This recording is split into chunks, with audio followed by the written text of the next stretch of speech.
Jacinta, The Nero Story. Dear Papa Dudut, mapagpalang araw po sa iyo at sa lahat ng mga nakikinig ngayon dito sa Barangay Love Stories. May kaibigan kasi ako na nag-share ng kwentong napakinggan niya sa Facebook page ninyo na Barangay LS 97.1 na sobrang nakarelate ako. Kaya naman na-inspire din po ako na mag-share ng kwento sa inyo. Papa Dudut, bakla po ako. At yon ang nais kong ikwento sa inyo ngayon.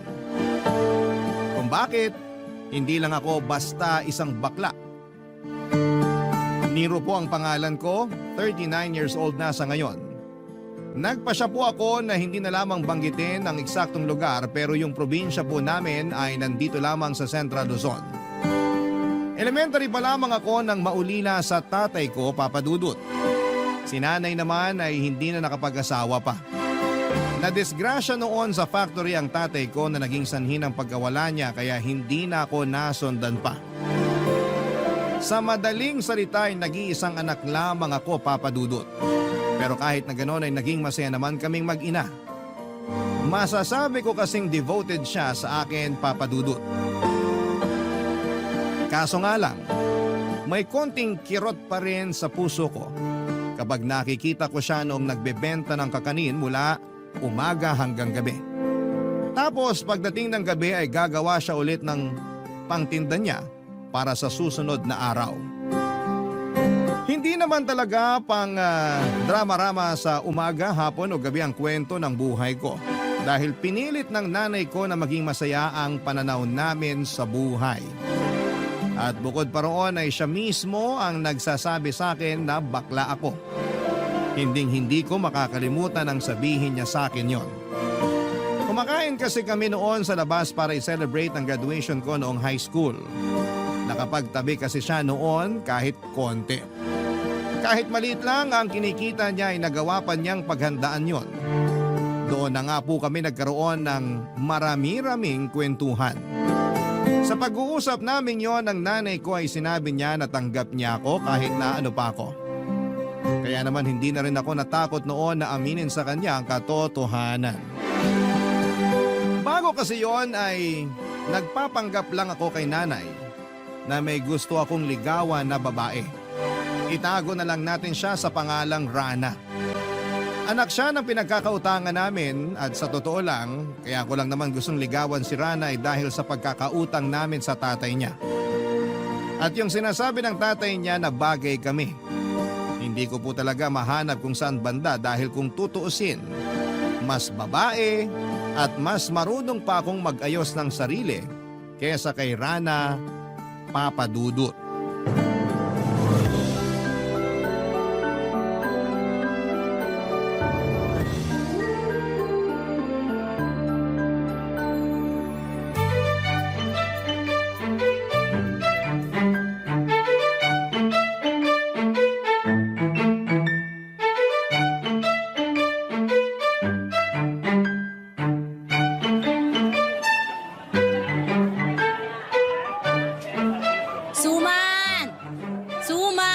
Kagagawa lang. Bili na kayo. Ma, gusto mo ako na lang taga-sigaw mo? Bakit? Handa ka na bang lumadlad sa pagiging Becky mo? Sino naman may sabi na magboboses bakla ako? Ikaw talaga. Kapag ako lang ang kasama mo, di mo kailangan magpanggap. Pinapahirapan mo pa sarili mo sa pagtitigas-tigasan eh. Sa bahay, ako po si Bria, ma. Pero pagdating dito sa labas, ako si Nero. Kakabagan ako sa iyong bata ka. Yung boses mo, parang galing pa sa ilalim ng lupa. Bata? Correction po, ma. Dalaga na ako. May monthly period na nga ako eh. Magtigil ka nga. Sumasakit na tiyan ko sa kakatawa sa'yo. Mabuti pa, magtinda ka na lang. Sige na nga. Buti na lang, wala pa akong racket ngayon. Alam mo, nak, hindi mo naman kailangang rumakit.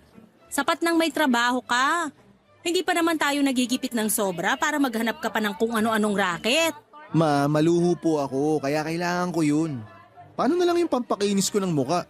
Ikaw kasi, ang dami-dami mong pinaglalagay dyan sa mukha mo. Siyempre ma, importante yun. Kung di ko yung ginagawa, wala nang magiging pagkakaiba tong mukha ko sa rough road papunta sa sitio natin. O siya, sige na. Alam ko naman na gusto mo lang maging maganda. Kaso natatakpan pa ng panlalaki mong pormahan. No choice ma. Saka na lang po ako mag-out pag alam na rin ng mga kaibigan ko. Bukod po kasi sa inyo, sila ang dapat na unang makaalam.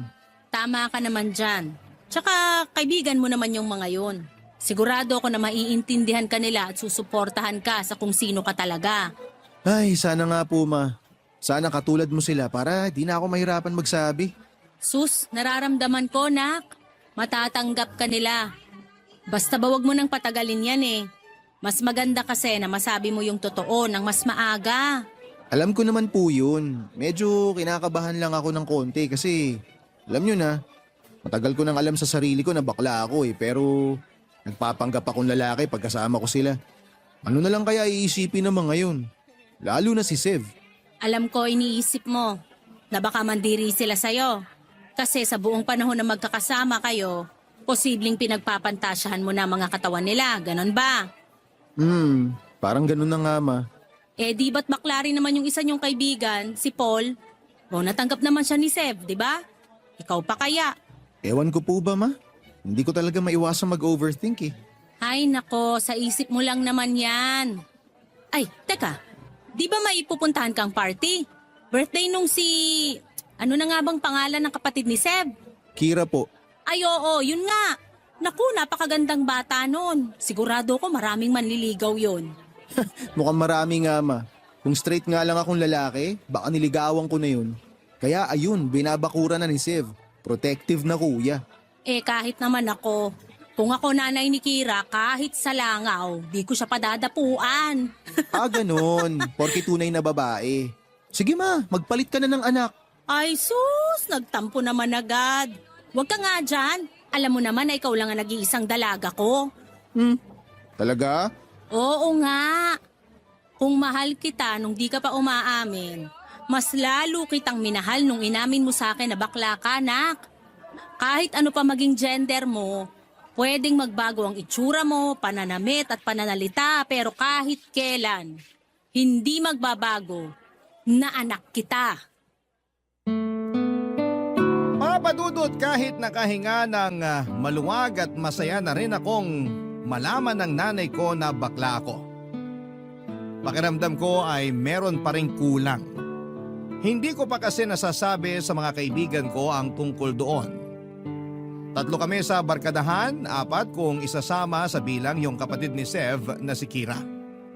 Napalapit na rin kasi siya sa akin, papadudot. Kaedad ko si Sev at dahil pareho kami noon na masipag mag-aral, consistent honor student kami mula elementary sa isang public school. Si Sev yung tipo ng tao na totoong maginoo at magalang. Si Paul naman yung ampon namin ni Sev. Mas bata siya sa amin pero dahil matalino talaga, accelerated siya noon. Lagi siyang napagdidiskitahan ng mga bully. Bukod kasi sa mas matalino siya kesa sa karamihan ay medyo malambot din siya kung kumilos at magsalita noon paman, papadudot. High school pa lamang kami ay sinasabi na niyang mas pinili niyang maging straight dahil sa mga strikto niyang mga magulang. Tinanggap naman namin siya pero hindi ko pa rin napigilang makaramdam ng kalungkutan. Mabuti na lamang at lagi nakasuporta sa akin ng nanay ko na bukod sa para ko ng best friend ay masasabi ko ring Mother of the Year sa sobrang pagiging supportive. Kahit na kasi 58 anyos na ang edad niya ay nasasabayan pa rin niya ako sa mga trip ko sa buhay. Nang sumapit ang birthday ni Kira ay hindi ko inaasahan na yun mismo ang araw na magkakaalaman kaming magkakaibigan. Ayoko pa sanang aminin sa kanila na bakla ako dahil bukod sa hindi ko alam kung paano mag-react, si Sev ay relihiyoso rin siya tulad ni Paul. Hindi naman kasi ako tulad ni Paul na kahit nag-out na sa amin pinaninindigan pa rin ang pagiging lalaki. Tuwing kami ang kasama niya ay boses bakla siya.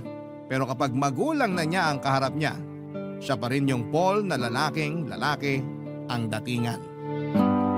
Pakiramdam Pakiramdam ko po noon, Papa Dudut, ay oras na may iba pang makaalam ay hindi ko na yon kakayaning itago pa. Isang gabi, 3 kaming nasa party ng isa naming kaibigan, late dumating si Rana sa venue. Tapos, doon na nagsimula ang topic ng kwentuhan.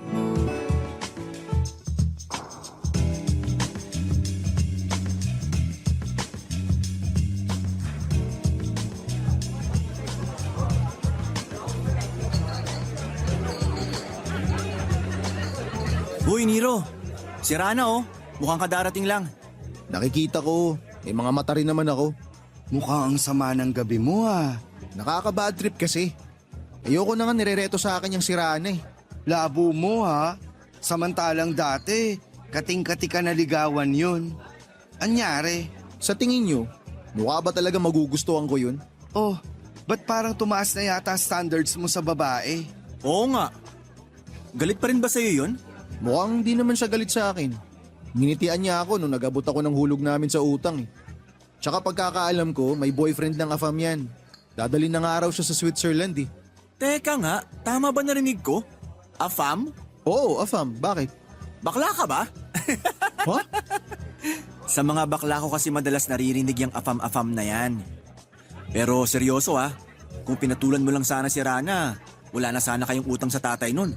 Ikaw naman kasi, masyado kang pihikan. Ano ba talaga gusto mo sa babae? Pareho kayo ng gusto. Pinagsasasabi mo dyan, Paul. Joke lang. Pero ang gwapo naman kasi ni Nero para kay Rana. Wala naman yan sa itsura ng tao, kung gwapo man o maganda. Sus, nagsalita. Para namang walang nasabi sa akin si Kira. May nireject ka raw sa school dati. Gwapo naman yun. Paanong gwapo? Gwapo na tomboy o lalaki? Sev, okay ka lang ba? Parang kinamot na puwet mukha mo ha. Pulang-pula oh. Alam mo, buwisit ka talaga no? Si Nero yung pinag-uusapan natin, di ba? Pwede rin naman na ikaw muna yung pag-usapan, tapos ako. Alam nyo, ang papangit nyo kabanding. Mas pangit ka banding yung baklang nagpapanggap na straight. Kesa naman sa mga baklang di makapag-out. Eto na nga. Sinasabi ko na nga ba eh. Sabay pa talaga kayo ha. Huwag na kayong mahiya. Ayaw nyo yun. Same-same lang naman pala tayong tatlo. Sabi nga, birds of the same fabulous feather flock together. Pero, dito pwede malaman ng tatay ko. Mauna na ako. Baklang yun? Iniwan talaga tayo? Ay, hayaan mo na. Hindi naman natin siya pwedeng pilitin na magpakabakla eh. Tsaka alam natin pareho na malilintikan siya ng sobra sa parents niya pag nagkataon. Paano pa kaya yung sa akin? Religious yung pamilya namin. Kaya di rin ako pwedeng mag-out sa kanila. Buti ka pa nga, di mo kailangang magpanggap sa harap ng nanay mo. For sure, tanggap na tanggap ka ni Tita Nerissa. Correct! Tapos, ngayong alam nyo na rin, malayang-malaya na ako magpakabakla! Buiset, di talaga ako sanay na ganyang kakalambot. Parang kanina lang, lalaking-lalaki ka pa. Tapos ngayon, pak! Magdalena! Yak! Magdalena? Apakaluma ng reference ha? Ano palang itatawag ko sa'yo? Well, gusto ko pa rin naman yung Nero. Pero pag gusto ko magpaka-girl, you can call me Bria. As in, B-R-I-A, Bria. Baklang to? Kilig na kilig sa pangalan? Hindi naman no. Sobrang saya ko lang. Pero, mas masaya sana kung tayong tatlo yung mag-out. Na? Ba't bigla ka naman naubod dyan? Wala. Nangatilang lalamunan ko. Nga pala, di na rin ako magtatagal dito ha. Uuwi na rin ako maya-maya. Ay, sabay na tayo. Pagkatapos ng pag-uusap namin ni Paul ay magdamag naman kaming nag-usap ni Sev sa phone call. Sinubukan kong pagaanin ang loob niya dahil alam kong hindi rin madali para sa kanya na aminin yung totoong katauhan niya. Pero sa kaloob-looban ko ay gano'n na lamang pinadali ng tadhana ang buhay ko. Si Sev na tagapagmana ng brusko niyang tatay ng kanilang barbershop ay bakla din pala. Akala ko pa naman noon ay pandidirihan niya ako oras na malaman niyang nagpapanggap lamang ako na tigasin at lalaki kong kumilos. Pero sa huli ay mas lalo ko pang naintindihan kung bakit naging magkaibigan kami. Dahil yon, sa pagkakaintindihan namin kahit na hindi pa namin alamang sekreto ng isa't isa. Kinalaunan ay nakatapos si Seth ng Business Management sa isang state university at haircutting naman sa TESDA. Si Paul naman ay naging civil engineer at ako naman ay nakapagtapos ng HRM. At mula sa pagiging crew sa isang restaurant ay naging branch manager. Nakoniporme kami kaya hindi ko naman naisip na pumorma. Pero paminsan-minsan ay naiinggit ako sa gayak noong mga babaeng taga-ad agency na kumakain sa branch namin. Minsan, naiisip ko na baka doon ako dapat mainggit sa mga baklang taga-ahensya dahil magara silang pumorma. Pero hindi. Sa mga babae talaga ako napapatingin noon. Magagaling kasi silang magdala ng damit at magaganda rin ang kanilang mga tindigan. Naisip ko tuloy noon na baka straight talaga ako. Pero para akong nasusuka tuwing naiisip ko na makikipagrelasyon ako sa isang tunay na babae ng mga panahong yon, Papa Dudut. Barangay Love Stories. Barangay Love Stories. Papa Dudut, sa halip na isipin ko yung tungkol sa gender identity namin, ay nag-focus na lamang ako sa pag-aalaga sa nanay ko, sa trabaho at sa mga kaibigan ko. Noong panahon ngayon kasi ay tanging si nanay lang at mga kaibigan ko ang nakakaalam. Pero may mga nakakapansin na rin ng pagbabago sa mga kilos ko. Pumasok na rin sa isipan ko na posible na rin akong ma-attract sa mga kapwa ko lalaki pero pinigilan ko po yun. Hindi ko yun pinagtuunan ng pansin dahil hindi pa ako ganong kahanda para lumantad. Pero nagbago ang lahat nang makilala ko si Stephen. 33 ako at 45 naman siya noong nagkakilala kami sa isang dating app. Madalas na kasi akong tumatambay sa dating app na yon mula noong umamin ako sa nanay ko, Papa Dudut. Dati ay sundalo si Stephen na nagretiro at nanirahan na dito sa Pilipinas.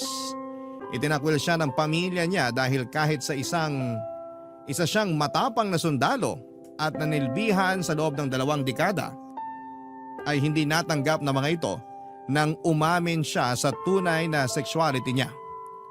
Noong lumayo nga siya sa pamilya niya, dito na siya naisipang magstay sa Pilipinas dahil gusto raw niya yung klima rito. Dahil sa kanya ay natanggap ko na hindi pala ako bakla. Itinanim ko sa isipan ko noon na isa akong babae, Papa Dudut.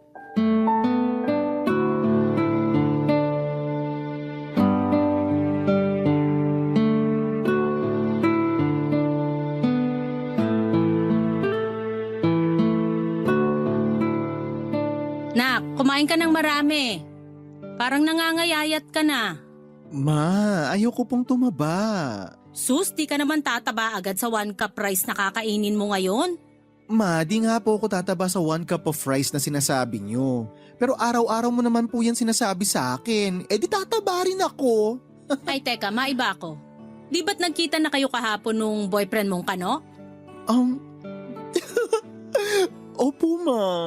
Di ka man lang ba magkukwento? Baka naman magkaapo na lang ako bigla. Ma, mangyayari lang yun pag pinahiram mo sa akin yung ovaryo mo. Naku, bakit ba yung akin pa? E bulok na to. Ay, wag mong ibahin yung usapan. Anong nangyari sa date nyo? Okay naman po, ma.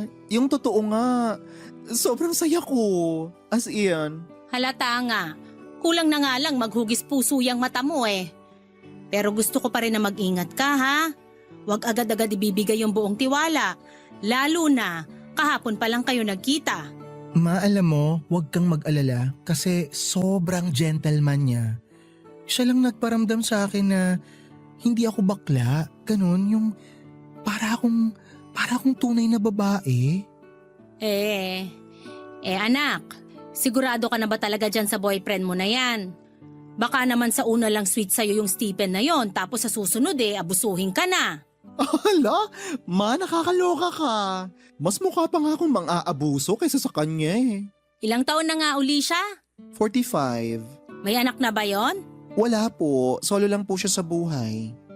Nakwento mo nga. Bakit naman kasi ganun yung pamilya niya?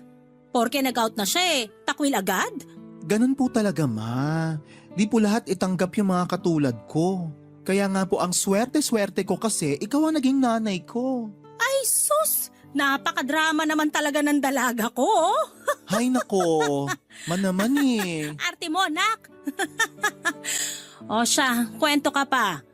Pagkatapos nyo mag-shopping, saan ka dinala ni Stephen? Kumain kami. Kumain lang pero halos mapunit na yung labi mo kakangiti. Yung totoo, saan pa kayo pumunta? Pagkatapos kumain, hinatid niya na ako. Yun lang? Wala na kayong ibang ginawa? Nakakahalata na ako sa iyo, ma. Gusto ko lang malaman. Tsaka kung may iba pa man kayong gawin, wala naman ako magagawa dun Yung sa akin lang, di pa kayo ganun katagal kaya matuto ka sana maglagay ng limitasyon sa mga bagay-bagay. Ma, gets kita. Promise. Pero huwag kayong mag-alala kasi wala pa namang nagaganap na ayaan sa motel. At sinabi mo ba talagang bata ka? Kunwari ka pa, ma. Yun din naman ang tinutumbok mo eh. Oo na, sige na. Yun na nga. Promise, ma. Wala po talaga. Pero Pero ano? nag-kiss kami. Papadudot halos mamula ang buong braso ko sa kakakurot ni Mama sa kalandian kong yon. Hindi ko kasi maitago yung kilig na nararamdaman ko tuwing si Stephen na yung pinag-uusapan. Noong nagkita kasi kami ay nag-ikot kami sa mall at magkahawa kamay pang pumasok sa isang butik ng mga pambabaeng damit. Yung mas nagpakilig pa noon sa akin ay wala kong nakita kahit kaunting pag-aalinlangan kay Stephen nang ipasukat niya yung mga blouse, skirt at dress na siya pa mismo yung pumili para sa akin. Pakiramdam ko ay napaka-espesyal ko ng araw na yon. Nung una ayokong pumayag na si Stephen ang magbayad ng lahat ng mga pinamili namin. Ayoko rin kasi noon na isipin niyang pera lang ang habol ko. Pero hindi naman daw niya naiisip yon. At para patas kaming dalawa ay nag-offer din ako sa kanya na ako naman ang gagastos sa susunod na lalabas kami. Mas lalo kaming naging malapit sa isa't isa pagkatapos ng date na yon, Papa Dudut. Mas lalo rin naming minahal ang isa't isa. Tungkol naman sa akin, Papa Dudut, mas naging malinaw na sa sarili ko na hindi ako bakla dahil gusto ko nang maging babae. Yun na talaga ang tingin ko ng panahong yon. At gaya ng inaasahan ko ay sinuportahan pa rin ako ng nanay ko. Pabiro pa niyang sinuggest yung ipinangalan niya sa akin sa bahay nung unang beses niyang nalaman na bakla ako. Doon na talaga niya ako tinawag sa pangalang Bria. Ikinuwento ko rin kay Stephen yung naging usapan namin ng nanay ko at tawang-tawa naman siya doon. Pero hindi ko inaasahan yung huling tanong niya na kung alam na raw ba ng mga kaibigan ko ang tungkol sa kagustuhan ko na maging isang babae. At tulad nung pagsasabi ko sa kanila na bakla ako ay natagalan din yon. Nagdesisyon ako na makipagkita sa kanila matapos ang 2 taon ng relasyon namin ni Stephen. Marami na rin kasi akong utang na kwento sa kanila noong panahong yon, Papa Dudut.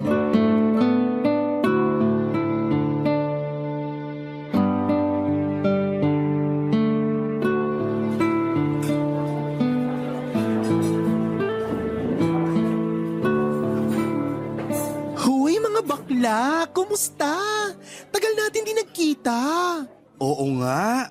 Ikaw ha, ang laki na ng pinagbago mo. Mukha ka ng babae. Hay, anong mukhang babae? Babae talaga ako, no? Effort na effort nga ako sa pagme-makeup ko, oh. Halata nga. Tsaka yung braso mo, ang ganda. Hindi namumutok yung muscles. Sus, ano ka ba? Dati nang ganyan mga braso ko, di nyo lang napapansin kasi lagi ako naka-jacket. Lagi bang naka-jacket? Parang itong si Sev. Uy, ba't ang tahimik mo dyan? Pwede bang hinaan yung mga boses nyo? La, inaano ka ng boses namin, bakla? Oo nga. Tayo-tayo lang naman magkausap dito. Baka kasi may makarinig na kakilala ng parents ko tapos sabihin, mga bakla kasama ko. O bakit? True naman ah. Tsaka di lang kami no. Ikaw rin. Shh, ano ba? Huwag sabi maingay eh. Sus, takot na takot. Sige nga. Pagmasdan mo nga yung mga tao dito sa restaurant kung mukha ba silang may pakialam sa atin. Oo nga naman. Busy rin lahat sa pagkakwentuhan, no? Kaya huwag ka ng KJ dyan. Sumali ka na lang sa usapan para mawala sa isip mo yung parents mo. No ka ba? Ngayon na lang kaya tayo nagkita-kita. Ay, sige na nga. Pero di ako magboboses bakla ah. Kayo na lang. Fine, sinabi mo eh. So, Nero, Bria, nagkita na nga kayo ng sugar duty mo? Oo. Nung first meet namin, nagkita kami sa restaurant. At box, hindi lang siya basta kainan ha. Pang mayaman. Sus, nakapagtataka pa ba yun? Yamanesa naman yung ginawa mo. Pagkakataon mo na yan para makaahon sa kahirapan, bakla. Sira. Wala akong balak na perahan yun, no? Totoong gusto ko siya at mahal ko siya. We, kahit malaki agwat ng edad nyo? Bakit? Nagmamatter pa ba ang edad ngayon? Bakla. Basta mahal nyo ang isa't isa, go for gold. Kaya ganun kami ng baby ko. Baby? Umayos ka nga. Tanda-tanda na nun tapos tatawagin mong baby. Alam mo kasi, Sev, lumabas ka na sa closet mo. Para hindi ka nagkakaganyan. Tinan mo oh, ang bitter-bitter mo. Di ako bitter no. Di ko lang talaga magets kung bakit sa matanda mo pa naisipan makipagjowa. Pwede naman sa kaedad mo lang. Dami kayang gwapo dyan sa tabi-tabi. Hay nako, kung gwapo lang ang hanap mo, marami talaga dyan sa paligid. Pero yung lalaki na magmamahal ng totoo sa katulad ko at kaya kong irespeto, nabibilang lang yun sa daliri. Bonus na lang na paldo-paldo siya, no? Ay, oo na. Di naman ako mananalo sa'yo sa usapang to. So, kumusta nga first meeting nyo? Yun na nga. Tinawag niya ako na baby girl. Tapos, napaka-gentleman niya. Kung itrato niya ako, feeling ko, babaeng-babae ako. Ay, napakaswerte ko talaga kay Stephen. Ano pang ginawa nyo? Kumain lang talaga? After namin kumain, dinala niya ako sa mall. Nag-shopping kami. Oh, kala ko ba? Hoy, alam ko yung iniisip mo. Hindi ako nagpabili sa kanya. Ayoko nga tanggapin yung mga binili niya para sa akin eh. Kasi ayokong isipin niya na pera lang ang habol ko. Pero sabi niya, pwede naman daw na minsan, ako naman yung gagastos para sa aming dalawa. Sa bagay, afford mo rin naman gumastos tuwing lalabas kayo. Branch manager ba naman eh? Para kay sira. La, nagpabebe. Porke out ka na. Lakas na ng loob mo magaganyan kahit nasa public place tayo ha. Bakit? Out ka na rin naman ah. Takot ka lang sa parents mo. Kayo ni Sev. Ay, wag na natin sila pag-usapan. Pero Bax, seryoso ha? Happy ako for you. As in, sobra. Buti ka pa nga kasi malaya mo nang mafe-feel at may papakita kung ano ka talaga. Samantalang ako, eto pa rin. Nagtatago sa panlalaking polo shirt. Tapos tigas-tigasan pag nasa harap ng parents. Alam mo, kung gugustuhin mo lang talaga, kaya mo. Kayang-kaya mong ipaglaban yung kalayaan mo na maging totoo sa sarili mo para mailabas mo yung totoong ikaw. Papadudot nalungkot ako para kay Paul dahil kahit gaano pa niya kagusto na maipakita kung sino talaga siya ay hindi niya yon magawa dahil sa takot niya sa mga magulang niya. Lahat ng yon ay kabaliktaran naman ng nanay ko, Papa Dudut. Kaya naman lalo kong naramdaman kung gaano ako kaswerte na kahit isa na lamang yung magulang na kasama ko ay sobra-sobra pa yung support at pagmamahal na natatanggap ko mula sa kanya. Sa pag-uusap namin yon ay bigo pa rin ako na masabi sa kanila yung plano ko tungkol sa kagustuhan ko na maging isa ng ganap na babae. Nakakapagbihis babae naman ako, nakakapag-makeup at hindi na rin nahihiyang ipakita yung pagiging malambot ko sa pagkilos. Pero pakiramdam ko noon ay may kulang pa rin sa pagkatao ko. Pakiramdam ko ay may kailangan pa akong gawin.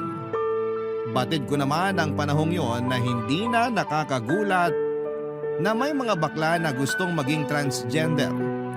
At proud din sila na ipakita sa buong mundo yung malalaking pagbabago sa kanila.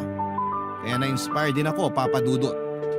Batid ko na marami ang tutol sa ganito at hindi pa rin kami lubusang tinatanggap ng iba.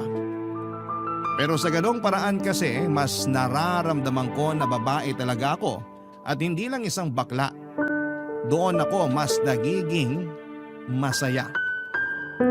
Hindi ko naman nakalain na susuportahan din ni Stephen ang kagustuhan ko na maging transgender. Akala ko kasi hindi niya yon magugustuhan pero sa ginawa kong pagpapakatotoo sa kanya ay mas lalo pa niya akong minahal. Barangay Love Stories. Barangay Love Stories. Papadudot na nga ako sa akin noon si Stephen na siya magpapagawa ng dibdib ko.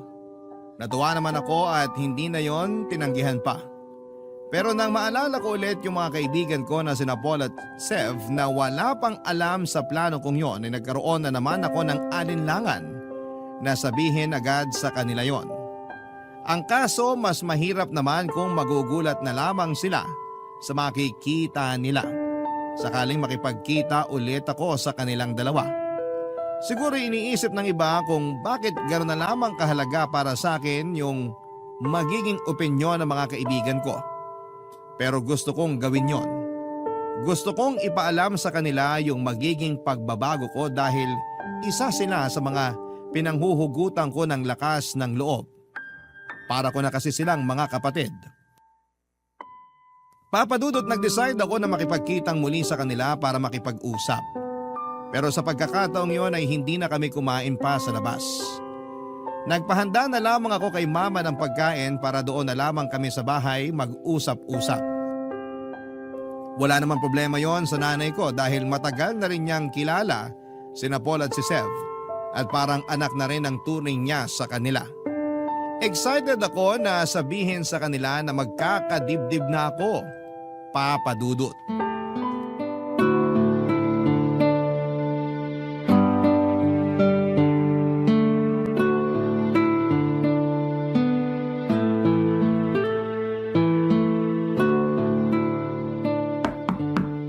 Nak, andyan na yata ang mga bisita mo. Ako na po magbubukas ng pinto, Ma.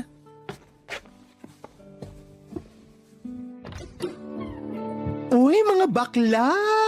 Pasok kayo! I miss Pasok you. na raw tayo, Sev. Aba, nandito pala si Mother Earth. Pabeso naman po. Sus! Napaka-sweet talaga ng mga ampon ko. O siya, lapit na rito nang makapagbeso-beso. Ang bango mo, Nay. Talaga? Naku, di ka lang pala sweet. Bolero ka rin. Oh, itong si Paul. Sosyal na. Pabeso-beso na lang. Ako po, magmamano na lang. Nako, kunwari ka pa, Seb. Alam ko naman na rumarampa ka rin tulad nitong dalawang kaibigan mo. Hindi po ako bakla. Hoy, Niro, anong sinabi mo kay Nay Risa? Sus, oo na, Seb. Di ka na bakla. Wala namang sinabi sa akin si Niro. Pero, hindi ako bulag at mas lalong hindi ako manhead. Sa tagal nyo ng magkakaibigan, para ko na rin kayong mga anak, kaya kilalang kilala ko na kayo, no? Basta alam nyo ko, kung saan kayo masaya, doon ako. Oh, narinig nyo naman si Mama, di ba? Kaya wag na magpanggap, mga mare. Nandito lang naman tayo sa bahay. Nay Narisa, pwede po bang paampon muna? Aba, walang problema. O siya, alis na muna ako. Mag-enjoy kayo rito sa bahay. May mga pagkain na doon sa kusina. Bye, Mother Earth. Ingat ka. Salamat, Paul. Oh, nakaalis na si Mama. Upo na kayo dyan sa sofa para makapag-usap na tayo. Ano bang meron? Ikakasal ka na ba? Uy, Seb ha, di pa ako ready. Pero gusto ko yan. Kahit nagustuhin mo, wala namang same-sex marriage dito sa Pilipinas. Uy, bakla, wag kang bitter dyan. Daming bansa sa labas ng Pilipinas, no? Isa pa, Yamanesa naman si Papa Stephen, itong si Nero / Bria. So ano nga yung pag-uusapan? Ano kasi, di ba parang mga kapatid ko na rin kayo? Mga bakla tayo, remember? Kayo lang. Huwag yun na ako idamay kasi mapapatay ako ng tatay ko. Ano ka ba? Desisyon mo yan, Sev. Kung ayaw mong maging bakla, edi wag. Madali kasi para sa'yo na sabihin yan kasi tanggap ka ng nanay mo. Kung alam nyo lang, gabi-gabi ako nagdarasal na sana pagising ko. Meron na akong lakas ng loob na sabihin sa tatay ko kung ano talaga ako. Pero tuwing naririnig ko siya kung gaano niya ako ipinagmamalaki, na ako yung tagapagmana niya ng barbershop niya at malapit ko na siyang mabigyan ng apo, nawawala yung tapang ko. Huwag ka iiyak, mahahawa ako, please lang. Hindi ako iiyak. Na-master ko na kung paano kontrolin yung luha ko.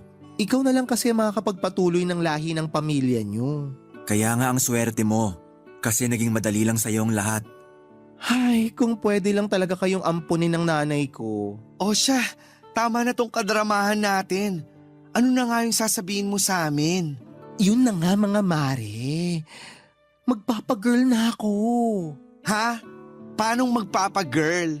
Palung-palu ka na nga oh. Kulang na nga lang umabot makeup mo hanggang ngala-ngala. Magpapagawa ka? Oo, magpapagawa ako ng dibdib ko pero yung iba ba, hindi pa sure. Alam na ni Mama, okay naman sa kanya. Paano yung trabaho mo? Bahala na. Sa ngayon, yun lang muna ang alam ko. Yun ang priority ko. Susuportahan naman ako ni Stephen. Talaga? Galing naman. Suportahan niyo na lang kasi ako. Please? Seryoso ka ba? Gusto mo na suportahan kita? Eh di mo nga naisip na lalo akong pagdududahan ng tatay ko dahil sa gagawin mo. Napaka-selfish mo naman. Sev, ano ba? Sinabi ko to sa inyo kasi kaibigan ko kayo. Kasi akala ko, susuportahan niyo ako. Akala ko, may intindihan niyo. Ang hirap mo kasing intindihin. Di ka ba nakontento sa pagiging bakla mo? Swerte mo nga dahil walang kahirap-hirap yan sa'yo. Pero sana, naisip mo muna na hindi lang ikaw yung apektado ng gagawin mo. Papadudod sobrang sama ng loob ko matapos ang pag-uusap namin yon ng mga kaibigan ko. Excited pa kasi ako noon na magkwento sa kanila dahil bukod sa nanay ko, sila yung gusto ko na unang makaalam noon. May mga nasabi pa noon si Sev na nakainsulto sa akin. Hindi pa raw kasi ako nakontento sa kung ano ang meron ako at sa kalayaan na makakilos bilang isang babae. Naintindihan ko naman yung punto niya ng sandaling yon. Ayaw niyang madamay sa kabaklaan ko dahil sa tatay niya. At kapag nalaman nito na nagpakababae na talaga ako'y iisipin itong may impluwensyahan ko rin si Sev. Aminin ko, papadudot, nang mga panahong yon ay hindi ko na naisip yung magiging epekto ng pagpapatrans ko sa mga kaibigan ko. Pero buo na rin po noon ang desisyon ko na maging trans woman. Umasa na lamang ako sa katiting na pag-asa na maunawaan din ako ng mga kaibigan ko pagdating ng araw. Iniyak ko lahat sa nanay ko. At tulad ng dati sa kanya ko humugot ng lakas. Doon ko napagtanto na mahirap nga pala talagang maging isang bakla. Hindi dahil bawal maging bakla kundi dahil hindi lahat ng tao ay tanggap kami. Palagi namin kailangang isipin yung mga sasabihin ng mga tao sa paligid. Sinabi ko rin kay Stephen yung mga nangyari. Tulad ko ay nadismaya rin siya at nalungkot. Pero nanatili pa rin yung suporta niya sa akin at hindi binawi yung pangako niya na sasagutin niya ang pagpapagawa ko ng dibdib, papadudot.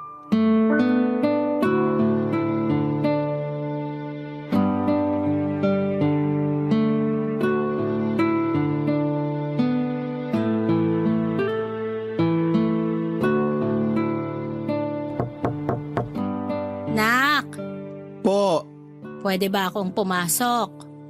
Usap tayo, nak. sige po ma. Bakit nagmumukmuk ka na rito? Masama lang po ang pakiramdam ko.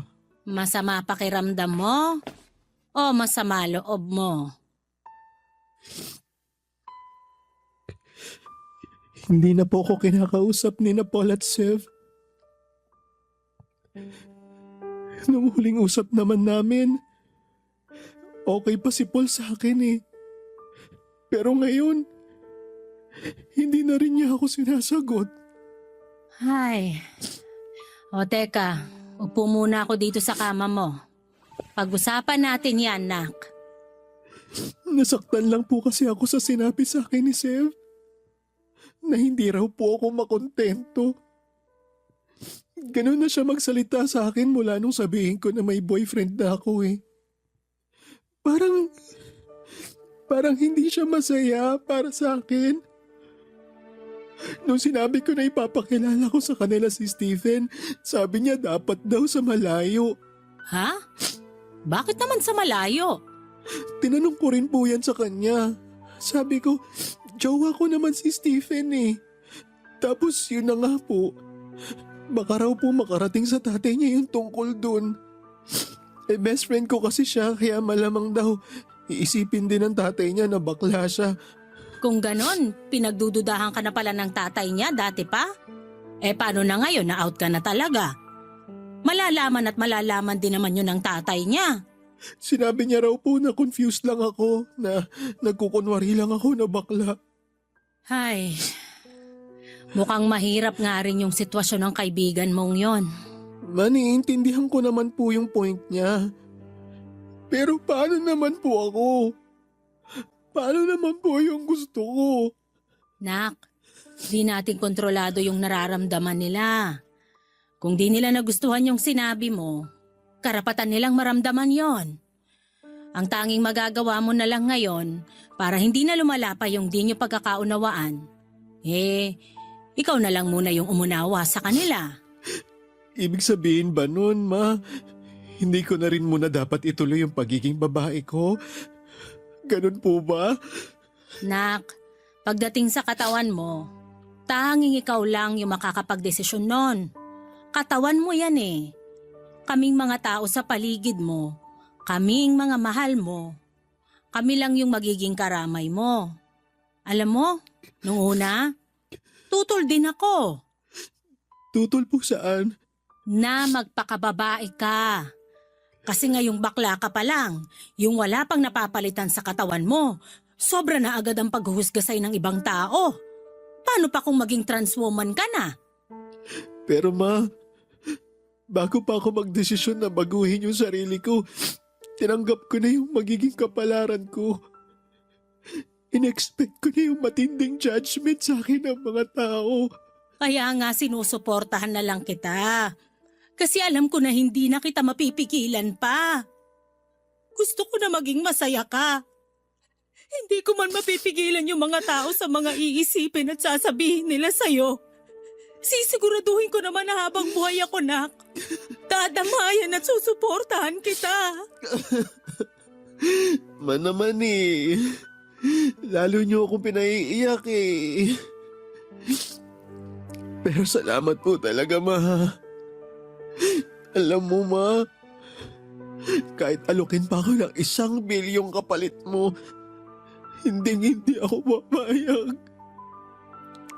Pangako, kahit may boyfriend na ako, kahit maging asawa ko pa si Steven, mananatili kang #1 dito sa puso ko. Basta anak ha, kahit saan ka pa makarating o kung ano man ang maabot mo sa buhay, lagi mong pipiliin maging mapagpakumbaba at mapagpatawad. Naniniwala ako, darating din yung araw na mauunawaan ka ng mga kaibigan mo. At hindi lang yun, hahangaan ka pa nila sa katatagan ng loob mo. Papadudod kumapit ako sa mga sinabing yon ni Mama. Kaya naman kahit na hindi naging maganda yung huling usap namin ng mga kaibigan ko ay hindi ako nagtanim ng sama ng loob sa kanila. Nakakalungkot lang dahil bukod kay Mama at sa boyfriend kong si Stephen, sina Sev at Paul lang ang pinakamatalik kong kaibigan, ang itinuring kong pamilya. Mahal ko sila na parang mga kapatid ko na. Kaya hindi ko talaga maintindihan kung bakit nauwi sa ganon ang lahat. Sa ngayon, Papa Dudut, ay napagawa ko na ang dibdib ko at nagpa-counseling na rin po ako sa life coach ng specialization ay gender reassignment. Sa susunod, yung ibaba ko naman ang ipapagawa ko. Malapit na rin kami magsama ni Stephen sa isang bubong. Sapat na kasi yung panahon na nakilala namin ang isa't isa. Kaya handa na kami para harapin yung bagong yugto ng relasyon namin.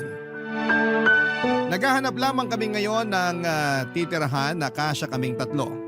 Siyempre kasama namin ang nanay ko. Isa rin kasi yon sa mga pangako ko sa kanya. Kahit magsama kami ni Stephen o mangyari man na ikasal kami, gusto ko na nandun pa rin si mama para gabayan ako. Sa kasamaang palad, natanggal ako sa trabaho pero natanggap naman ako sa iba nang subukan kong mag-apply. Naging mabuti talaga ang tadhana sa akin. Pero naging malupit naman ang mga kaibigan ko. Simula nung lumabas na ako, papadudot bilang isang babae ay tuluyan na akong hindi pinansin ni Seth. May pagkakataon pa na pinagtatawanan niya ako nang biruin ako ng tatay niya nang minsang makasalubong ko sila. In-unfriend na rin niya ako sa Facebook para wala na kaming koneksyon sa isa't isa. Ganon din ang kapatid nitong si Kira na naging malapit na rin sa akin. Si Paul naman ay mukhang okay na dahil nagawa na niya akong kumustahin. Pero hindi na siya nagayang lumabas at hindi na rin ako pinauunlakan tuwing ako naman ang nag-i-invite sa kanya. Hindi niya man sabihin ang kadahilanan ay naiintindihan ko na rin yon. Pero aaminin ko na masakit pa rin, Papa Dudut. Maraming naging tanong sa isipan ko. Hindi ko kasi alam kung ano pa yung pwede kong gawin. Kung dapat ko ba silang suyuin o kumbinsihin na maging totoo sa mga sarili nila. Ganap na sana ang kasiyahan ko kung magiging magkakaibigan pa rin kami. Kaya hanggang ngayon, Papa Dudut, ay umaasa pa rin ako na babalik pa kami sa dati. Hanggang dito na lamang po ang kwento ko at maraming salamat sa pagkakataong ibinigay ng Barangay Love Stories na may bahagi ko rito ang kwento ko. Salamat din sa iyo, Papa Dudut, sa pagkukwento nito at patuloy pa rin akong susuporta sa inyong programa at sana po ay mas marami pa kayong kwento na maibahagi sa amin. Muli, thank you and God bless Barangay Love Stories. Ang inyong forever kapuso at kabarangay, Nero. Dear Papa Dudut, magandang araw po sa iyo at sa mga katulad kong panatiko ng Barangay Love Stories. Sa totoo lang ay araw-araw ko kayong tinututukan sa Barangay LS at minamarathon ang mga Barangay Love Stories na ina-upload ninyo online. Magkahalong saya, lungkot at gigil yung nararamdaman ko sa tuwing nakikinig sa mga kwento ng mga kabarangay natin. Pero ang pinakagusto kong parte ay yung meron akong natututunan sa dulo ng bawat kwento. At yun ang dahilan kung bakit nag-decide akong sumulat sa programa ninyo para magbahagi ng aking karanasan. Pero bago ko simulan ang paglalahad ay tawagin niyo na lamang po ako sa pangalang Bri. 29 years old, taga Binangonan, Rizal, at isang online seller, Papa Dudut. Nagtitinda ako ng RTW na damit at shorts. Nagbunga ang pagsisikap ko noong nagkaroon ako ng 2 physical store sa Taytay, Tiangge. Bukod doon ay meron din akong tindahan ng mga pasalubong tulad ng cornic, banana chips, at kung ano-ano pa sa Binangonan Market na inaangkat ko sa iba't ibang probinsya at binebenta ng bultuhan sa murang halaga. Kaya nga sa edad kong ito ay nakapagpundar na ako ng bahay at sasakyan. At bukod doon ay pinag-aaral ko rin ang mga kapatid ko na nasa Cebu. Gabi-gabi bago ako matulog ay lagi ako nagpapasalamat sa Diyos dahil tinulungan niya akong umasenso sa buhay upang maging instrumento para makatulong sa mga nangangailangan. Palibhasa, alam na alam ko yung pakiramdam ng walang-wala sa buhay lalo pat hindi ako pinanganak sa mayamang pamilya. Lumaki ako kasama ang lolo't lola ko at nagpapasalamat ako sa pagmamahal nila sa akin. Marami silang aral sa buhay na itinuro na masasabi kong dala-dala ko pa rin hanggang sa ngayon. Isa na nga doon ang pagpapatawad at kababaang loob. Sisimulan ko ang kwento ko noong pinagbubuntis ako ng nanay kong si Selena. Hindi ko makakalimutan kung paano yon kinuwento sa akin ni Lola. Sakto, malakas ang ulan sa labas at madilim ang langit. Yun din kasi ang parehong panahon na nalaman nilang buntis sa akin ang nanay ko, Papa Dudut.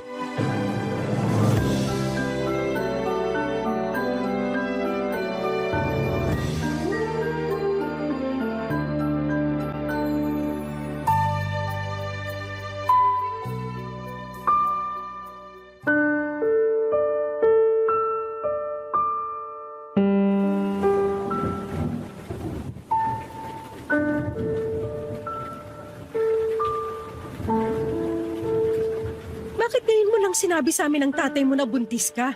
Wala naman po talaga akong planong sabihin sa inyo kasi ayoko naman sa batang to, Nay. Kung hindi pa namin nakita tong ginamit mong pregnancy test sa basurahan, hindi pa namin malalaman ng nanay mo. Bakit po ba kasi masyado niyong pinoproblema tong baby sa tiyan ko? Plano ko nga pong ipalaglag. Naririnig mo ba yung sinasabi mo? Plano mong patayin yung sarili mong anak?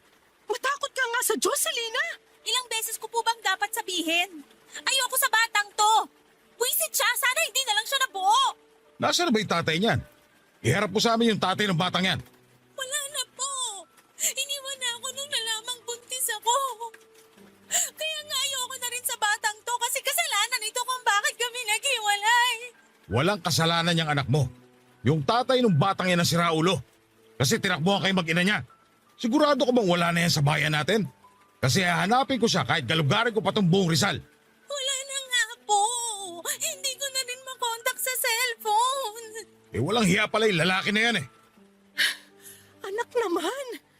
Pwede bang wag mo nang idama yung magiging apo namin? Wala siyang kasalanan! Anong gusto niyong gawin ko, Nay? Hayaan ko siyang mabuo sa tiyan ko, ganun ba? Oo, kasi malaking kasalanan sa Diyos ang pumatay! Tama ang nanay mo. Makinig ka sa kanya, Selena. Hindi niyo po ako naiintindihan. Hindi pa ako handang maging magulang. Sige nga po, paano ko palalakihin yung batang to? Eh ako lang mag-isa. Tapos nag-aaral pa ako. Kasama mo kami ng tatay mo. Tutulungan ka naming palakihin yung anak mo. Kung hindi kayo magpakatatay ng lalaki ng iwan sa inyo, aba, huwag na siya magpapakita rito sa lugar natin. Baka mahabol ko pa siya ng itak. Abner naman! Huwag mong pairalin yung galit mo. Masisisi mo ba ako? Anak natin yun na agrabyado. Selena, sigurado ko bang wala na yung pamilya rito?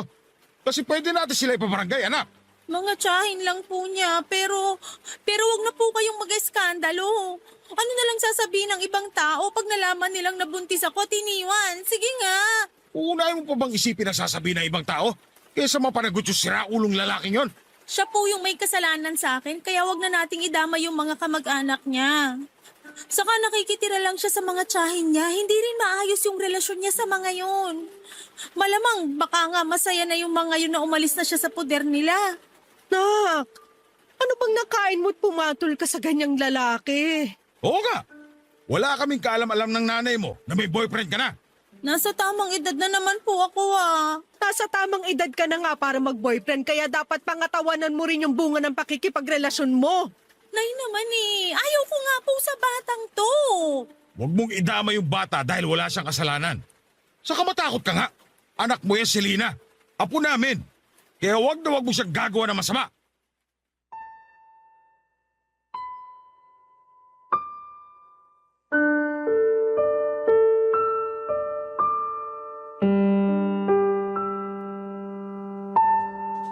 Papadudot unwanted baby ako na plinanong ibalaglag ng sarili kong ina.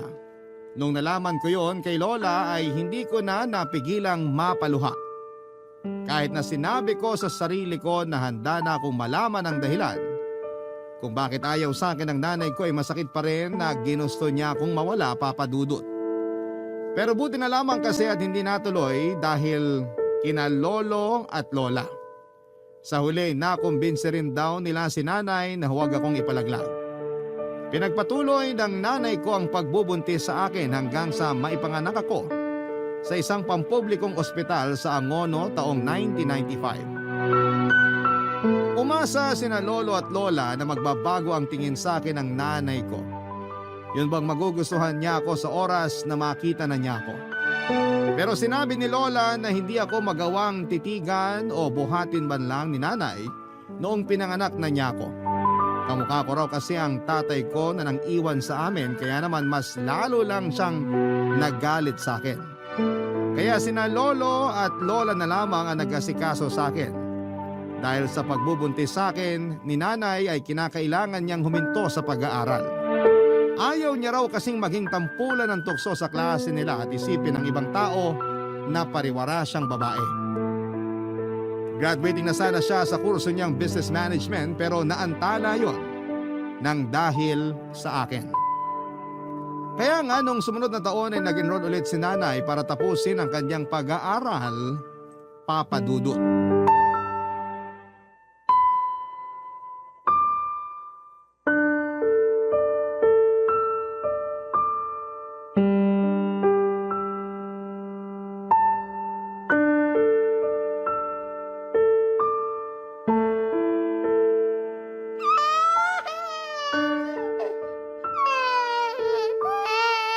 Ay, buisit na bata to! Pwede ba tumahimik ka muna? Kitang nagre-review ako eh. Ayaw mo talagang tumahimik ha? Ayaw mo talaga ha? Sige, halika. Dapat sa'yo tinatapon sa labas.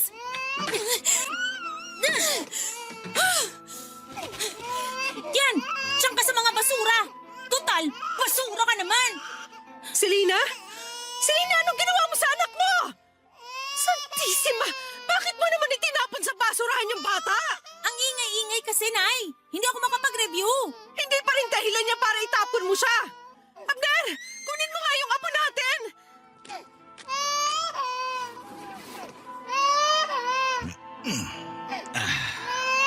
Tahan na, apo. Tahan na. Pumasok na tayo sa bahay. Doon tayo mag-usap. Sige na, Abner, mauna ka nang pumasok sa loob ng bahay. Ano bang pumasok sa kukote mo, babae ka? Baka nakakalimutan mong anak mo yung batang yan. Anak ko nga, pero di ko naman gusto. Kayo lang naman ni Tatay yung nagpumilit na buhayin ko yan at ipanganak eh.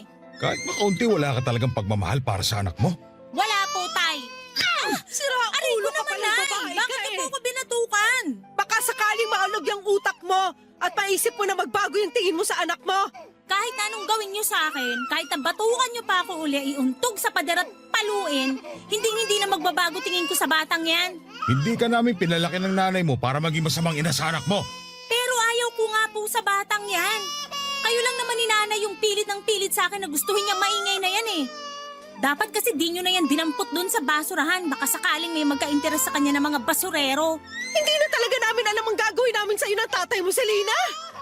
Matakot ka nga sa karma, nak. Baka hindi mo na lang namamalayang bigla kang singilin sa mga pinagkagagawa mo sa sarili mong anak. Hindi po ako natatakot sa karma, Nay. Mabuti pa kami na lang mag-aalaga sa anak mo. Huwag mo na siyang lalapitan kasi kawawa lang siya sa'yo. Buti po naisip nyo yan. Kayo lang naman ni Tata yung pilit ng pilit sa akin sa batang yan eh. Ayoko nga po dyan. Kahit siguro anong mangyari, kahit tumanda na ako, hindi ko pa rin yan magugustuhan. Kasi para sa akin, malas sa buhay ko yung batang yan. Buisit, napakaingay pa. Mag-ingat ka sa mga sinasabi mo dahil baka bumalik sa iyo kamalasang yan. Saka hindi malas tong anak mo. Kasalanan mo rin naman kung bakit nabuntis ka na maaga. Kasi maaga ka rin lumandi. Anong sabi nyo, Tay? Abner naman, huwag mo namang sabihin yan sa anak mo. Ba't di ko sasabihin ka? Namumuro na yung anak mo. Hoy, Selena, naturinga ka pa naman nag-aaral pero parang wala kang pinag-aralan. Simple pagrespeto nga sa amin ng nanay mo, nakakalimutan mo. Napakatikas ng ulo mo. Hindi ka marunong makinig kapag pinagsasabihan. Tapos ngayon na nagbunga yung pagiging suwail mo, biglang hindi mo na kaya at ayaw mo ng pangatawanan tong anak mo. Ayus-ayusin mo yung ugali mong yan. Kung ayaw mo, palayasin kita sa pamamahay na to. Palalayasin niyo ako, Tay? Aba, bakit hindi? Wala kaming anak na kasi sama ng ugali mo. Hindi naman siguro kailangang umabot tayo sa ganyan. Kaya pagsabihan mo yung anak mo, kasi palalayasin ko talaga yan. Napakabastos. Walang modo. Galit na galit daw si Lolo noon kay nanay ayon sa kwento sa akin ni Lola. Ewan daw ni na Lolo't Lola kung anong elemento ang sumapi sa nanay ko para ilabas ako ng bahay at ilapag kasama ng mga basura. Yun daw yung mga tipo ng pag-uugali o kilos na tipong nababasa lamang ni Lola sa mga kwento. Masyadong mainit ang tagpo ng eksenang yon ayon kay Lola. Hindi naman daw ako sinut ng nanay ko sa basurahan.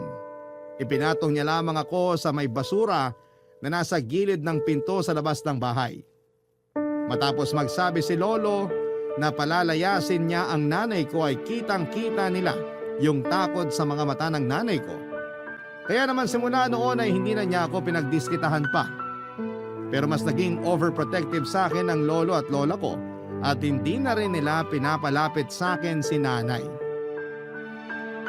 Kung ako ang magkakaanak ay hindi ko magagawa sa anak ko ang ginawa sa akin ng nanay ko.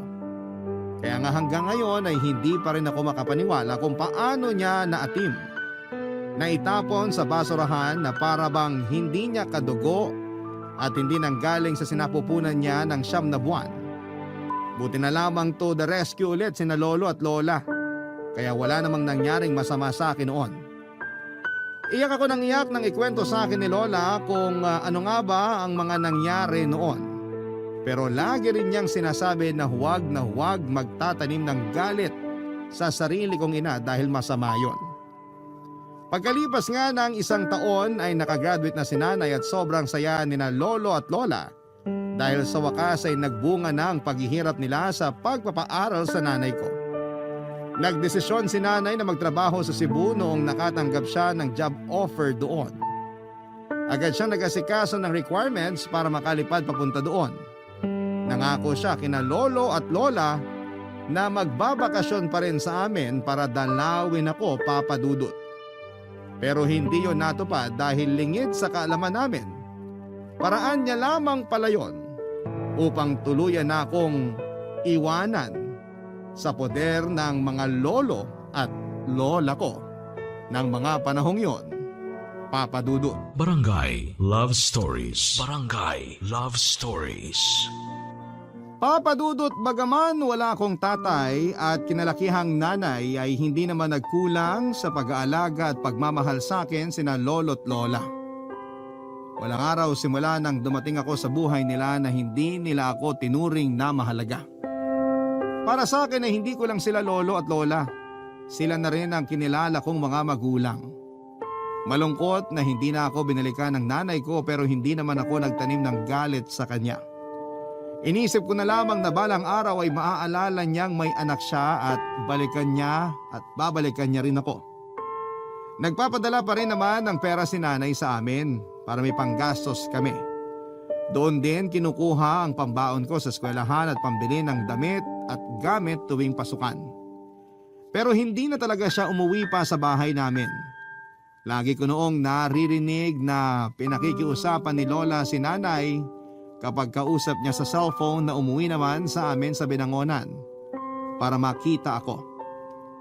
Pero laging nagdadahilan si nanay na busy siya sa trabaho niya. Kapag sinasabi ni Lola na kausapin man lang niya ako ay mabilis na napuputol ang linya ng tawag at napapabuntong hininga na lamang si Lola.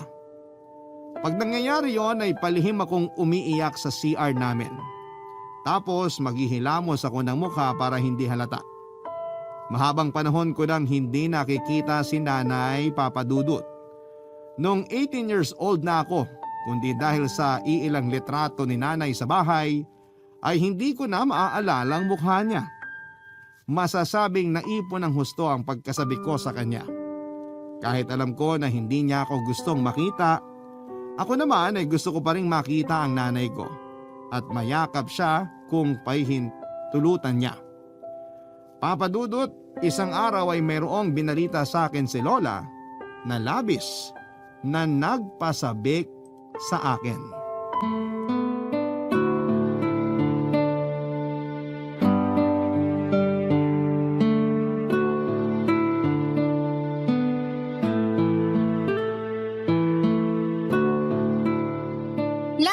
Sabi niyo sa akin ni Lolo may sorpresa kayo. Ano po yun?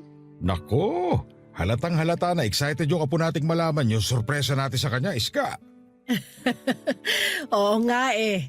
Hindi na makapaghintay na matapos tayong kumain. Sus, Ano naman po pinagkaiba ko? Sabihin nyo na ngayon at mamaya. Sasabihin nyo pa rin naman, Paul, ah. Plano sana naming hindi mo na sabihin agad kasi nga sorpresa. Kasi tong Lolo Abner mo, napakadaldal. Nalaman mo tuloy, Apo. Ako pa yung nasisi, excited lang naman yung tao. Ikaw talagang sisisihin ko, alangan naman yung kapitbahay. Sabi ko nga ako na may kasalanan. Ay, kapag talaga tinutoyo ang mga babae. Bakit? May reklamo ka sa toyo ko?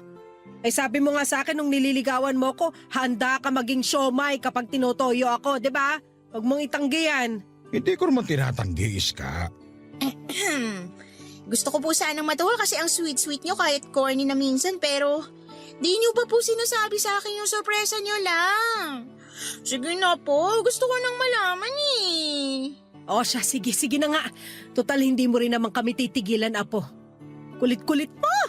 Mana ka sa lolo mo. Ako na naman ang nakita. Okay lang yan, Lo. Ibig sabihin, ikaw lang ang nag-iisang lalaki sa paningin ni Lola kasi kayo lang lagi niya nakikita. Bigla akong kinilabutan dun ah. Grabe ka naman, La. Parang mas corny ka pa yata sa amin ng lola mo, Apo. Nakakasakit kayo ng kalooban, Lo. Gusto mo ba malaman yung sorpresa namin o hindi? Siyempre gusto po. Uuwi na ang nanay mo rito sa atin sa Makalawa, Bri! Talaga po? Hala, makikita ko na si nanay.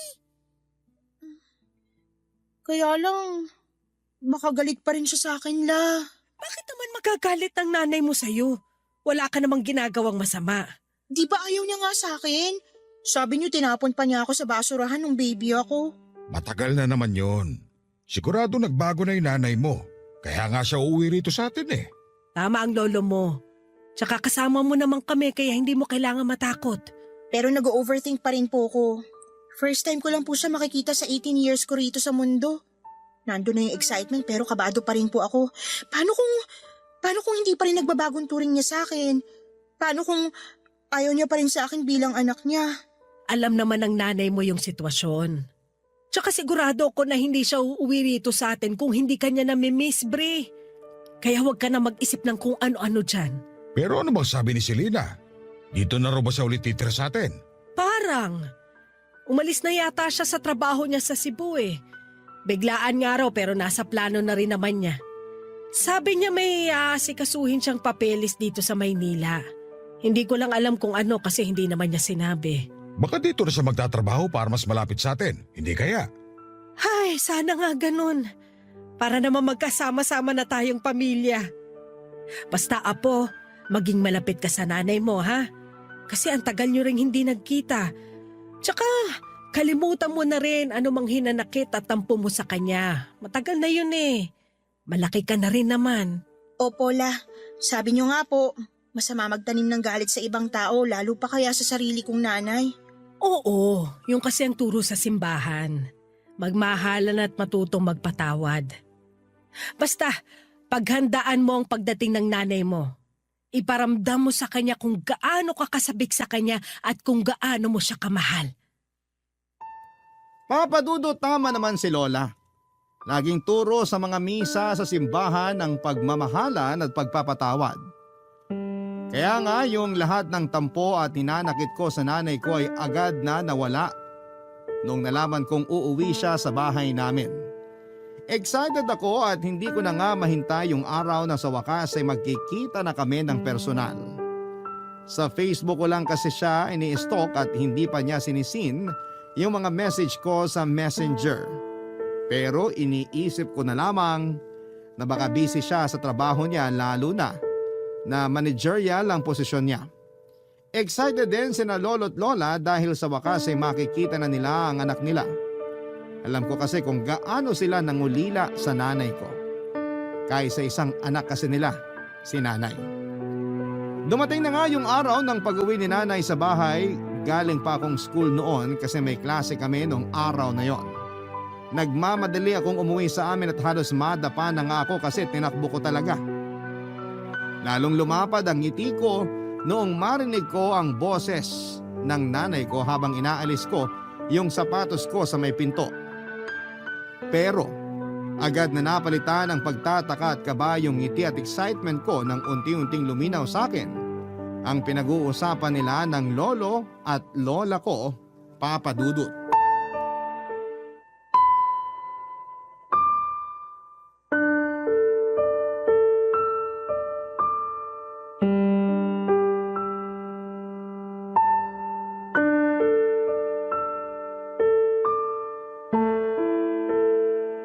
Uuwi ka lang pala rito para umalis din, nak.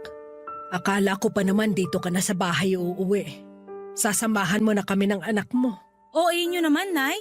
Saka anong gagawin ko rito? Sige nga. Huwag kang ganyan magsalita sa nanay mo, Selena. Akala pa naman namin nagbago ka na, pero bastos ka pa rin. Di ko naman po binastos si Nanay. Sinabihan ko lang naman siyang OA. Ibig sabihin, overacting. Wala naman po akong sinabi na dito na ako magtatrabaho. Mas lalong ayokong tumira rito sa bahay natin kasama kayo. Umuwi lang ako dito kasi kailangan ko mag-asikaso ng mga papeles para makalipad na ako pa Amerika. Ang layo ng Amerika rito sa atin, nak.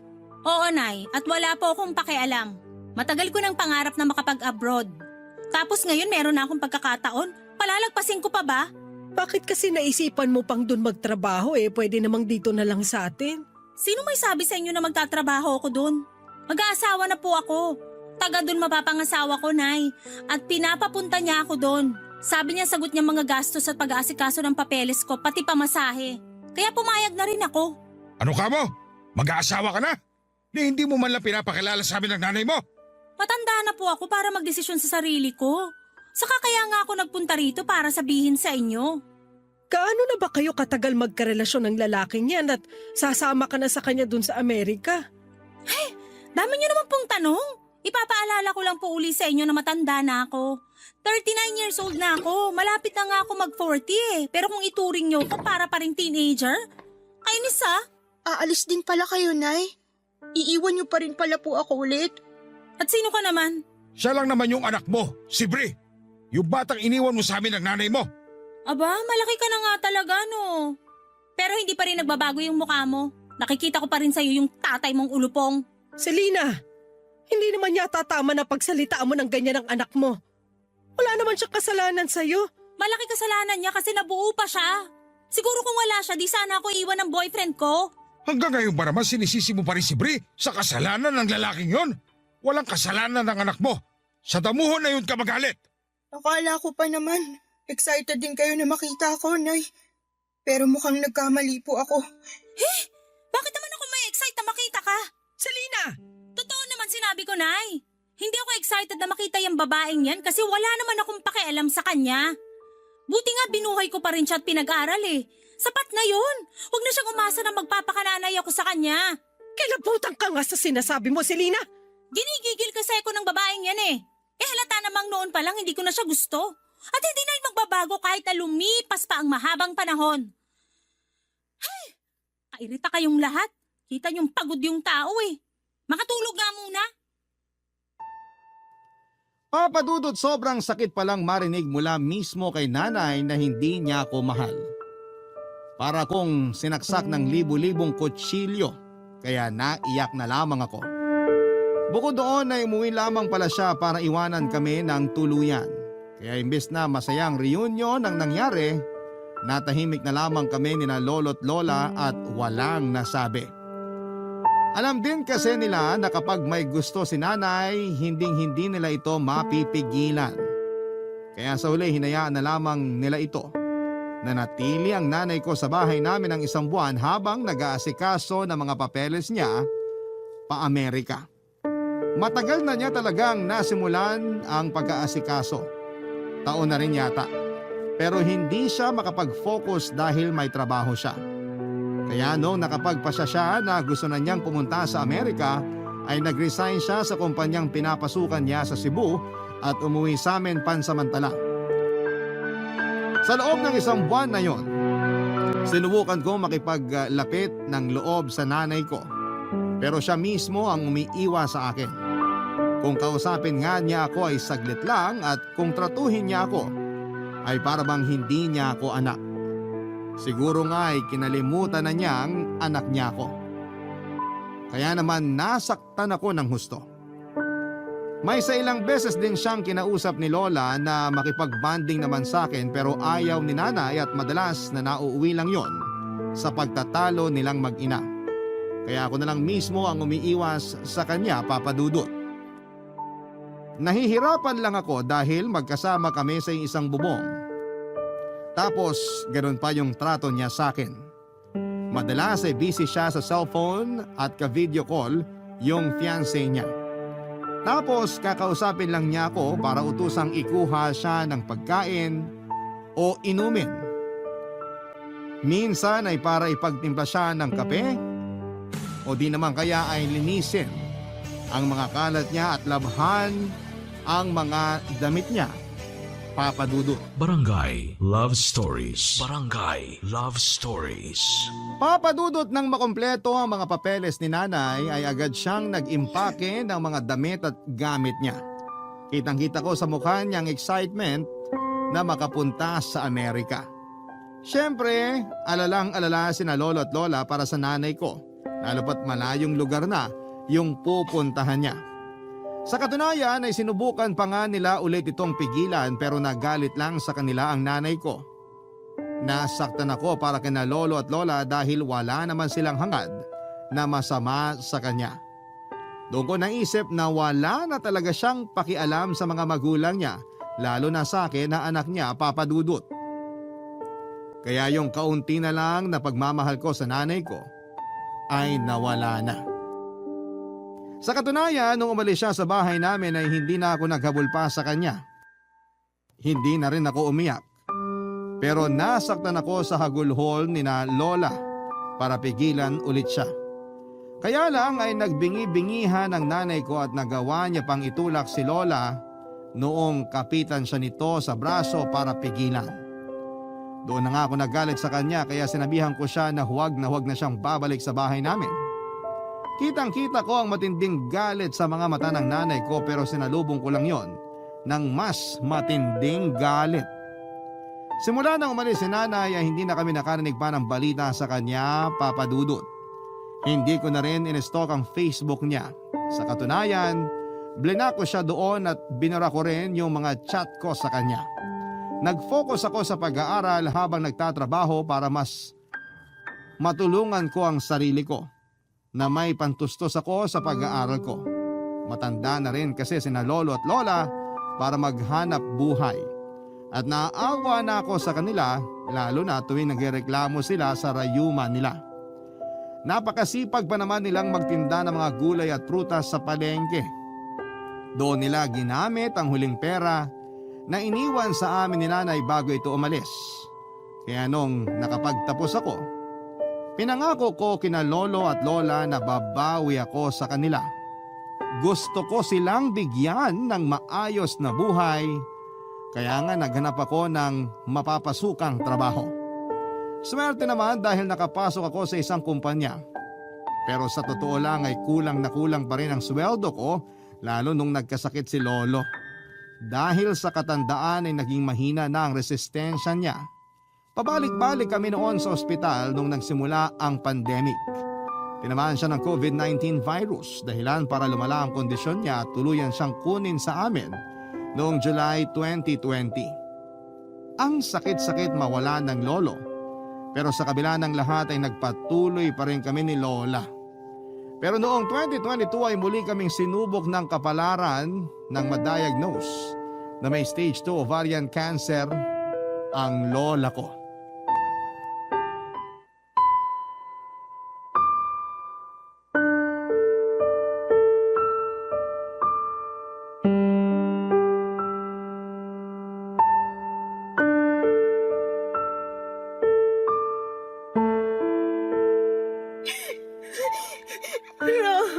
Huwag niyo po akong iwan. Hindi ko po kakayanin kung pati kayo mawawala sa akin. Matanda na ako, Apo. Hinang-hina na rin ako. Baka nga hindi na ako abuti ng umaga. Kaya hayaan mo na ako magbilin sa'yo. Ayoko magbilin kayo kasi parang nyo na rin sinabing mawawala na nga kayo sa akin agad.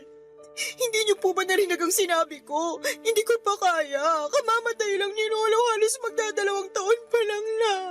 Anong gusto mong gawin ko? Diyos na rin yung may gusto na magpahinga ko.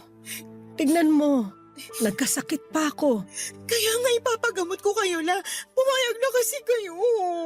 Hindi na rin kakayanin ng katawan ko yung gamutan. Tsaka mahal ang pagpapagamot sa kanser, Apo. Malulubog ka lang sa utang. At ayoko mangyari sa'yo yun.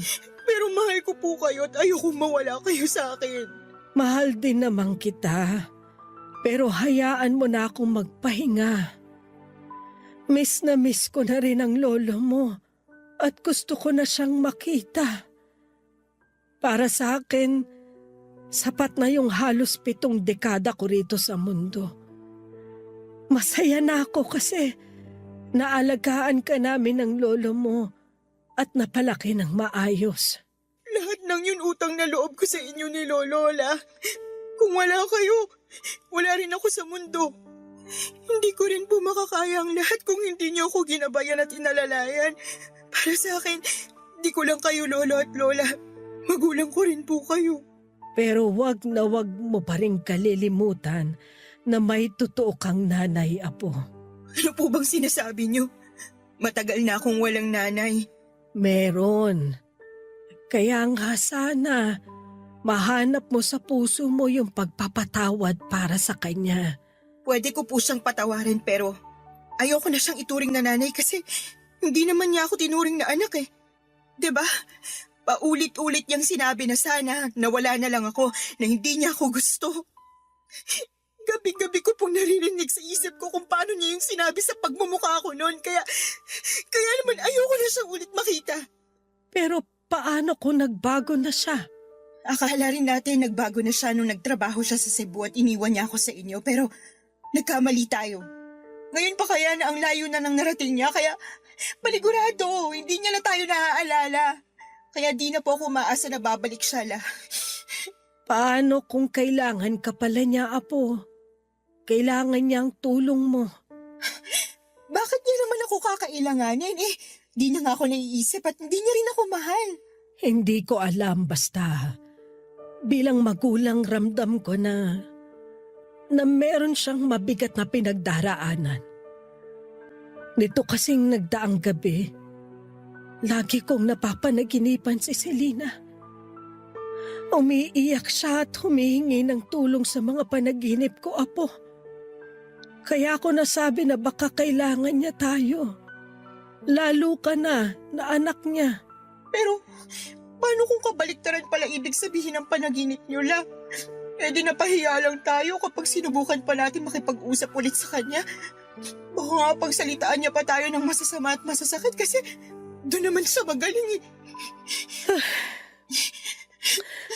Ewan ko ba kung anong nangyari sa anak naming yun ni Abner? Kung saan kami nagkulang o kung naging masyado kaming mahigpit para maging swail siya sa amin ng tatay niya.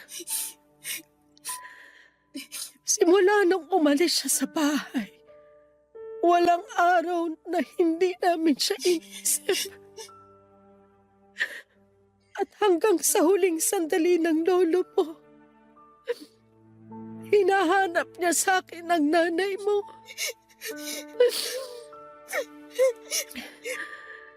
Kahit naman ako, kung pwede lang talaga, gustong-gusto ko na siyang makita.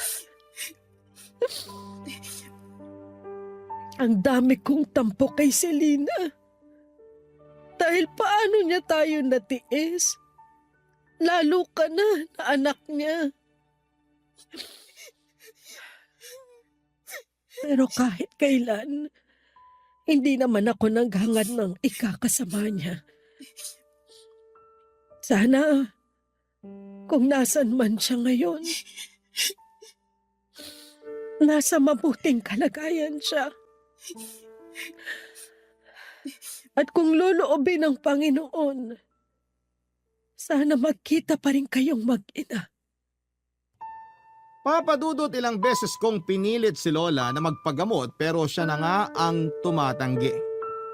Hindi na rin daw kasi kakayanin ng katawan niya kaya naman tinanggap na lamang niya ang kabalaran niya. Siyempre, nalungkot ako. Umiyak ako pero sinabi ng lola ko na kailangan kong maging matapang lalo't lahat ng tao ay hahantong din sa kamatayan. Oo nga pero nainis pa rin ako sa kanya noong mga panahong yon kasi hindi niya naiintindihan ang nararamdaman ko. Pag nawala siya sa akin, mag-isa na lamang ako. Pag namatay siya, wala na akong pamilya. Wala na rin akong dahilan para magpatuloy pa sa buhay ko. Dahil sa progreso ng sakit ni Lola ay mabilis siyang nanghina at noong taong ding yon ay tuluyan na siyang kinuha sa akin ng kamatayan. Durog na durog ang puso ko nang pati ang lola ko ay iwanan ako. Ilang beses ko pang tinanong sa Diyos kung anong kasalanan ko kasi ginawa niya akong ulila. Ni hindi ko pa nga natutupad ang pangako ko kina lolo at lola tapos ay nawala na sila kaagad sa akin. Madami akong katanungan na hindi na nasagot, Papa Dudut. Aminado ako na nalugmok ako sa matinding kalungkutan dahilan para mag-resign ako sa trabaho ko. Yun talaga yung masasabi kong darkest moment ng buhay ko. Maswerte ako dahil hindi pa rin ako pinabayaan ng Diyos. Tapos nakilala ko pa yung boyfriend ko na active member ng isang church. Inilapit niya ako sa ama kaya unti-unti akong nakabangon at nagkaroon ng pag-asa. Simula noon ay naging miyembro na ako ng simbahan nila at aktibong dumadalo sa mga church services, Papa Dudut. Noong taon ding yon ay naisip kong sumugal sa negosyo kaya naman sinubukan kong magtinda ng RTW online. Pumatok naman. Tinaga ko lang hanggang sa nakaipon ako ng pera at dumami ang paninda ko. Tapos sinubukan kong kumuha ng pwesto sa Taytay, Tiangge hanggang sa nanganak na yung isa pang pwesto ng isa pang negosyo. Papa Dudut, sobrang saya ko. And at the same time ay thankful kay Lord dahil sa mga blessings niya para sa akin. Tapos last year lang ay nagpakasal na kami ng boyfriend ko pero wala pa naman kaming anak sa kasalukuyan. Noong January 2024, isang araw may nakarating sa akin na balita tungkol sa nanay ko na lubos kong hindi inaasahan. Meron daw siyang early stage ng chronic kidney disease at matagal na niyang iniinda ito. Pero ang pinagtataka ko ay anong ginagawa niya sa Cebu buong akala ko ay nasa Amerika siya. By the way, ang naghatid ng balita sa akin ay ang anak niyang babae na half-sister ko na 10 years old na. Lalong dumami ang mga tanong sa isipan ko ng mga panahong yon. Nakiusap sa akin yung bata na pumunta ako ng Cebu dahil gusto raw akong makita ng nanay ko. Ayaw ko na sana makipag-ugnayan sa kanya pero naalala ko yung sinabi sa akin ni Lola bago siya nawala. Ang magkita kami at magkapatawaran ng nanay ko.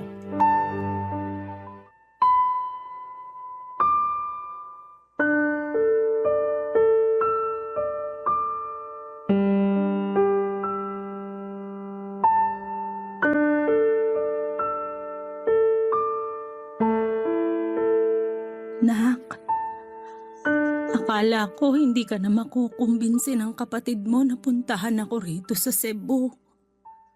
Akala ko kasi ayaw mo na akong makita matapos yung lahat-lahat ng mga ginawa ko sa iyo simula nung bata ka pa. Akala ko rin po kaya ko kayong tiisin pero mali ako. Kasi matapos kong makita yung pictures nyo na sinend ng kapatid ko, naawa po ko sa inyo tapos bigla na lang nawala yung mga tampo at galit sa dibdib ko. Kaya pumunta po ako agad dito para makita kayo. Kumusta na po ba kayo? Hindi maayos. Ang daming masakit, nak. Kahit puro na lang higa yung ginagawa ko, hindi pa rin ako makapagpahinga. Hirap din akong matulog sa gabi kaya pagod na pagod ako sa umaga. Buti na nga lang nandyan yung dalawa mong kapatid. Inaasikaso nila ako. Hindi ko kasi talaga kaya kung ako lang. Mahirap po talaga pag ganyang may sakit. Oo. Wala rin akong ganang kumain. Kasi pakiramdam ko, masama sa akin lahat ng kakainin ko. Kaya po kayo lalong nanghihina kasi di kayo kumakain, Nay. Ewan ko. Pero naisip ko na baka karma ko na to kasi naging masama akong anak at nanay sa'yo. Kumusta na pala sina nanay at tatay? Bakit di mo sila kasama? Tungkol po sa bagay na yan, Huhulaan ko. Kasi matanda na sila. At ang alam ko may takot sa matataas na lugar si nanay. Kaya di mo talaga mapapasakay sa eroplano yon. Mahihiluhin din yon. Wala na po sila ni Lolo, Nay. Ha? Ano bang sinasabi mo dyan? Patay na po sila. At hindi ko man lang alam. Anong klaseng anak ako? Ang sama-sama ko. Kumalma po kayo. Baka makasama sa inyo yung pag-iyak niyo eh. Hindi ko lang kasi mapigilan. Pakiramdam ko napakawalang kwentang anak ko kasi hindi ko man lang naalala yung mga magulang ko. Namatay sila na hindi man lang ako nakakahingi ng tawad sa kanila, anak. Namatay po si Lolo noong 2020 dahil sa COVID-19. Si Lola naman po noong 2022 dahil sa ovarian cancer. Ayaw niya na rin magpagamot kasi raw matanda na sila. Pero bago sila nawala, hinahanap nila kayo pareho, Nay. Miss na po nila yung kaisa-isa nilang anak. Miss na miss ko na rin sila. Pero hindi ko na sila makikita pa. Sigurado akong galit na galit sila sa akin. Hindi po. Hindi na sila galit sa inyo kasi matagal na nila kayong napatawad. Napatawad ko na rin kayo kasi tama si Lola. Nanay ko pa rin kayo. At mahal ko po kayo. Mahal na mahal din kita, anak. Patawarin mo ako sa mga nagawa ko sa'yo. Patawarin mo ako kasi ngayon lang ako nagkalakas ng loob na makipag-usap sa'yo. Naduwag kasi ako. Natakot na baka hindi mo ako mapatawad. Pero kinumbinsi ako ng mga kapatid mo na subukan ka pa rin nilang pakiusapan, nakausapin ako. Yun na lang kasi yung tanging hiling ko bago man lang ako bawian ng buhay. Hindi pa po kayo mamamatay, Nay. Huwag po muna kasi ngayon na lang ulit tayo nagkasama eh. Pero nahihirapan na ako. Wala na rin kaming perang pampagamot. Nalubog na rin kami sa utang at naubos lahat ng ipon ko. Hirap na kami, nak. Awang-awa na rin ako sa mga kapatid mo. Ang babata pa nila para maulila sa ina. Kaya nga po, lumaban po kayo. Huwag na po kayo mag-alala dun sa gamutan niyo kasi ako na po ang bahala, Nay. Kahit naman paano, may negosyo ako.